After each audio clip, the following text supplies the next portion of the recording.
Beginilah suasana gudang logistik pemilu 2024 PPK Ciampea.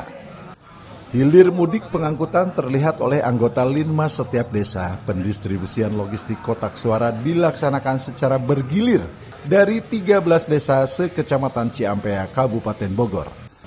6 armada mobil box yang mengantarkan setiap desa, tentunya dengan pengawalan ketat dari Babinsa, Binmas, dan Pol PP Kecamatan. Logistik tersebut sesuai dengan permintaan setiap desa untuk transit di aula kantor desa ataupun sekretariat PPS sehingga pelaksanaan distribusi dari PPS ke KPPS dapat terjangkau. Logistik pemilu 2024 dengan total 2045 kotak suara diperuntukkan bagi 481 TPS sekecamatan Ciampea yang tersebar di 13 desa. Kalau dari kecamatan ke desa, armada kita yang siapkan. Jadi memang armadanya ada di PTB. Nah, sekarang sedang berlangsung pengumuman ke sekian desa. Jadi kita kemungkinan diinapkan di sana 3 malam.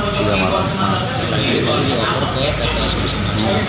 Kalau hari ini kita hanya butuh tenaga biaya transport untuk PPK semua yang untuk dari kecamatan ke desa. Iya. Pak, ini pengawalan juga nanti? Ada pengawalan, dikawal oleh polisi, Babinsa, Babinsa Binmas, juga oleh Binmas Desa. Dari Ciampea, Kabupaten Bogor, Iman Abdurrahman melaporkan.